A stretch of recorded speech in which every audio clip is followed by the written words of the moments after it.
आई तुझ्या मूर्तीवाणी या जगात मूर्ती नाही।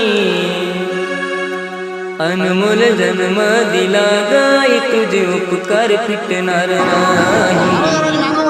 अनमोल जन्म दिला गाई तुझे उपकार फिटणार नाही।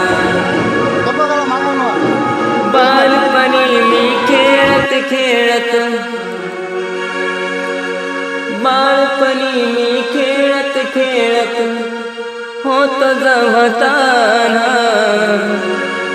अमृताहुनी गोड पाजलंस पान। अमृताहुनी गोड पाजलंस पान। तुझ्या या उपकाराची कधी जाणीव झाली नाही। अनमोल